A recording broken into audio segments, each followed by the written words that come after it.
Kubanirizaako abategoberana ku channel yaffe ya NASA Skills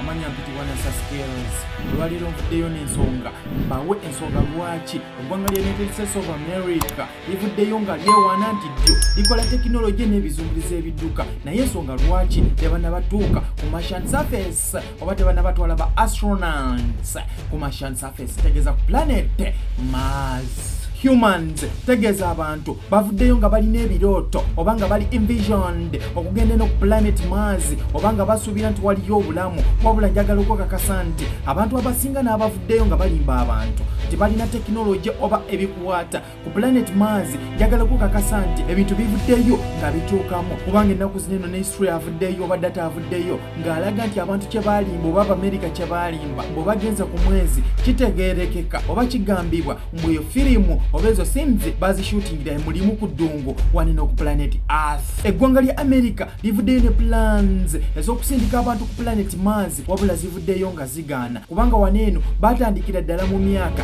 egya 1950 era waneeno njagala okukakasa nti bavuddeyo nga bakola projects ez'enjawulo wabula decades eziyiseewo oba emyaka 10 egiyiseewo tekinologi ne funding ebadde challenges tegeeza akasente kabadde katono mukko indati basobola okuampalinga tesobola okuyita United States hopes okukola tesobola okuyita Flights okugenda waliyo ku red planet tegeeza planet Mars wabula gye buvuddeko emabega waneeno tegeeza mu mwezi guneeno gwe tulimu ogwokutaano ekitongole kya NASA eky'Abamerika kyavuddeyo ne ki-announcing plans nga bagamba balikola gy'osobola okuyita revolutionary high thrust rocket tegeeza ekizungirizi kiryeri kirumansuka kyosobola okuyita pulsed plasma rocket ng'era kineeno kigambibwa nti kyakubeera nga kiri ku lyodi tegeeza kigenda kuba nga kivugibwa abantu ng'era waneeno bagamba kyakukola just emyezi 2 okutuuka wali eri ku Martian surface. Kati eno rocket gyosobola okuyita pulsed plasma rocket wetwala emyezi 2 ng'etuuse wali eri ku Martian surface kitegeeza cost oba emiwendo egyali tutte ekitongole kinene ekya NASA okutwala ezosobola okuyita ku crewed Mars missions ku Mars surface ziba zikendeddeko. Mu myaka gya 1960 eggwanga lya America lyali teritudde kubanga jjukira nti waneeno bali mu kyosobola okuyita space race ne the Soviet Union tegeeza currently Russia ng'era waneeno bavayo ne badeveloping ekyombo ng'era eno gyosobola okuyita nuclear bomb powered spaceships ng'era zineeno ze zalinga proposed spacecrafts okutwala abantu ku planet Mars. Okuva NASA eyo yateeka omuntu eyasookera ddala ku mwezi bonga bo we bagamba America yavaayo n'ekirowoozo ekyokwongerako ssente mu zosobola okuyita space exploration ng'era waneeno bavaayo ne proposal indati baagala okusindikako omuntu asookera ddala ku planet Mars. Njagala okukakasa nti zineno plans zonna teziva mu kifo oba tezikyuka wabula ensonga eri emu si technology effect oba si technology factor wabula ensonga enkulu ennyo birimu obya politics mungi nnyo kusonga lwaki eggwanga lya America terina batwala abantu basookedde ddala ku planet Mars. Kati okukitegeera obulungi eggwanga lya America livuddeyo nga lisindika zosobola okuyita probes tegeeza zi robots ez'enjawulo waneeno ku Martian surface wabula ensonga yiino lwaki abasajja baneeno bavuddeyo nga balemererwa olugendo luviira ddala mabega era nzikiriza nkunnyonnyole history lwaki America evuddeyo nga tetwala gy'osobola okuyita crewed mission ku Martian surface. German scientist ono omusajja omunazi yali ayitibwa Wernher von Braun yavaayo n'ayambira ddala ekitongole kinene ekya NASA okushepinga kyosobola okuyita space program ey'abasajja baneeno. Kankujjukize nti ono omusajja yali director ow'ekitongole ekyosobola okuyita Marshall Space Flight Center. Mu mwaka gwa 1904 n'omwaka gwa 1905 abasajja baneeno Abamerika baali beekengeramu ku biki bye bayinza okusanga waneeno ku planet Mars era olugendo luneeno baali bagenda dugetingako wabula eno track yali tricky nnyo wabula omusajja gwosobola okuyita Wernher von Braun yavaayo seriously natakolinga ekizibu kineeno. Twali mu Sematalo owokubiri omukulu ono von Braun eyali memba w'ekitongole kyosobola okuyita Nazi Party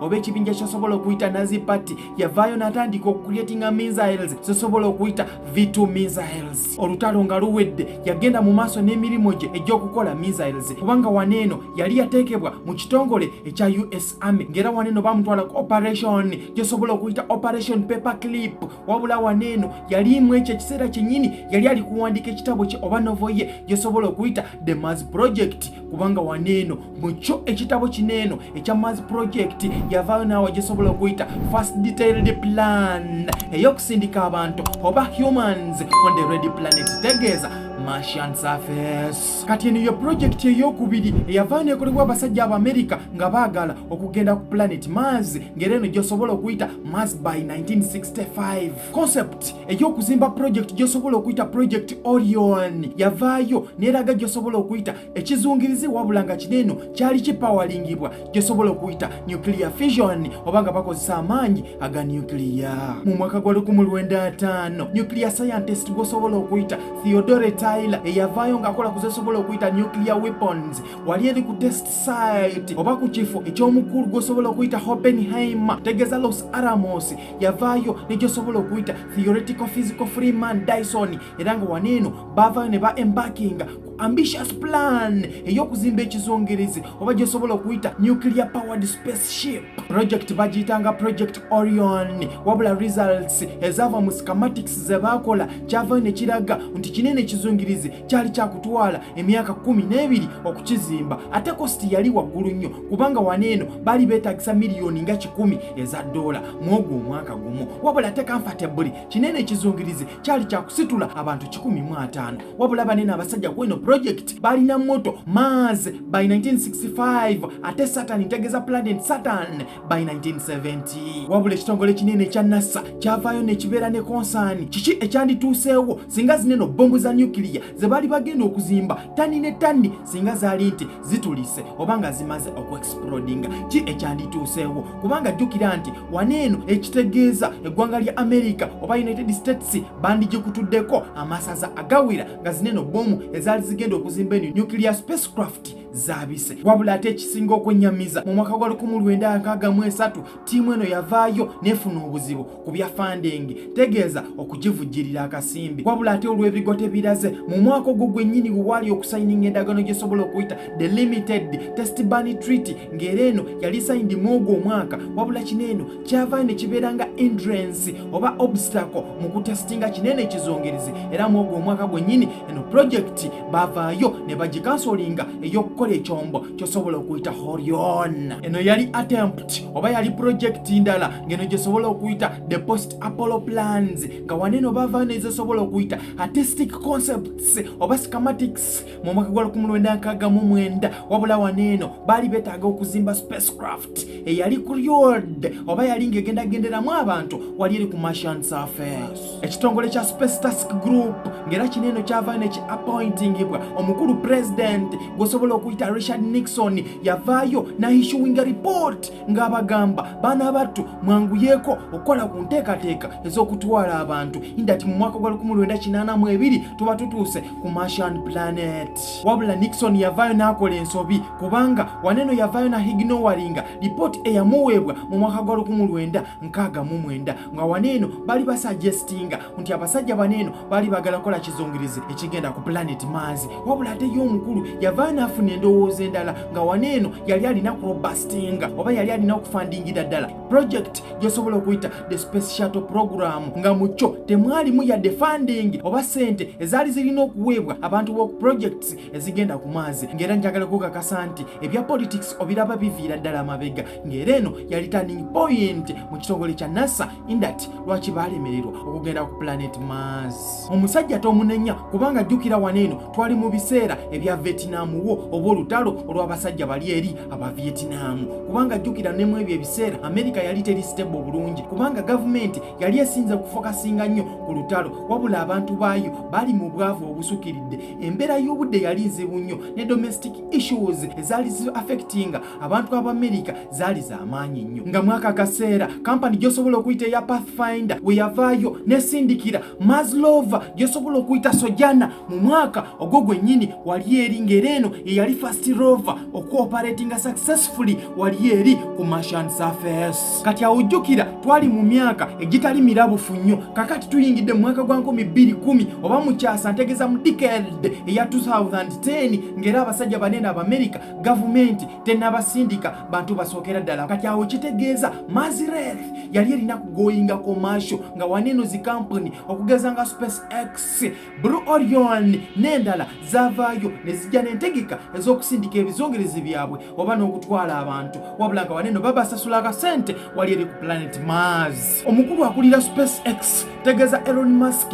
mu mwaka gwa 2016 yavaayo n'akakasa abantu nti wakutwala abantu mu mwaka gwa 2026, wabula ate yavaayo na revisinga plans ezineeno n'agamba nti abantu bayinza okutwalibwayo mu mwaka gwa 2029, wabula ate colonization ey'eggwanga lya America inda tibasobola okuwamba planet eno oba semazinga ntegeeza sengende eno Mars yakubeerawo mu mwaka gwa 2005, wabula ate teweerabira abasajja aba Russia, aba China, aba North Korea, aba Iran n'abasajja abalala aba European Space Agency nabo bahayinga planet yennyini eno eya Mars. President Donald Trump ate yavaayo n'arivasinga zosobola okuyita Obama administration's space exploration plans, ng'era waneeno NASA jjukira mu ebyo ebiseera yali evudde ku plans ez'okutwala abantu ku Mars, nga waneeno NASA yali ehayinga okutwala abantu ku mwezi, ng'era eyo yali gyosobola okuyita Moon First Agenda. Kati ate mweno Moon First Agenda administration eno ey'omukulu gwosobola okuyita Joe Biden yavuddeyo ng'agiteekeramu ddala akasente, ng'era avuddeyo ng'asupportinga nnyo program gyosobola okuyita Artemis program, ng'era zineno zi Artemis lunar missions ye avuddeyo ng'aziweera ddala akasente akawera kubanga ayagala Abamerika basobole okolonizinga omwezi, wabula ebyo byonna nga bigenda mu maaso neno gyosobola okuyita Moon First Agenda. NASA emanyidde ddala ki challenges eziri mu kusindika abantu ku mwezi, wabula waneeno ebintu binene evuddeyo nga tebigamba, kubanga waneeno bwe bavuddeyo nga basindika space probes oba zi aircrafts ezibadde nga zidduka okugenda wali eri ku mwezi, babadde nga bafuna time difference in that communication oba ebyempulizaganya okuva wansi mu gyosobola okuyita deep space network bibadde nga ne time difference ya 20 minutes delay, ekitegeeza omuntu okukukubira essimu ng'agenze eri wansi ku planet Mars, essimu okutuuka waneeno kigenda twala dakiika 4. Lwaki ngambye dakiika 4? 20 minutes oba dakiika 2 gakubiseemu emirundi 2, awo osobole okujjako time difference eri eya dakiika 2 n'ezo dakiika 2 ezitwala nga signal oba information y'essimu eri kudduka okuva eri wansi ku planet Mars okutuuka waneeno ku planet Earth. Ebizibu ebirala byose byakwewalika kubanga abasajja banene aba NASA tebanabategeerera ddala Mars eoperating etya, kubanga eno kulyo gye baagala okusindika waneeno ku Mars radiation. Jjukira nti Mars eri red planet, omusana mungi, radiation amaanyi. Ate kati waneeno ekitegeeza abantu abanagenda ku planet Mars babeera bagenda tandika okola kyosobola okuyita skin irritation, olususu lwabwe either luvunde oba lutandike okukubibwamu enjatika, wabula ate n'engeri abantu baneeno gye bagenda okufunangamu emmere nayo ekyewuunyisa abasajja baneeno Abamerika, ng'era bagamba bwe bavaayo ne plans ez'okuzimba gyesobola okuyita transit ecology, nga waneeno bakugizimba mu kimotoka oba nga waneeno bakuzimba biodiversities, tegeeza greens mu bimotoka bye bagenda okutwala eyo oba mu domes ze bagenda okutwala eyo ku planet Mars. Big up, this is your boy NASA Skills. Basaba subscribing, liking, commenting. Ebisinga mbisanga ku TikTok page NASA Skills, Facebook page NASA Skills Official, Twitter page NASA Skills Official, Instagram. Big up, basaba following, liking, commenting. Bagala nnyo.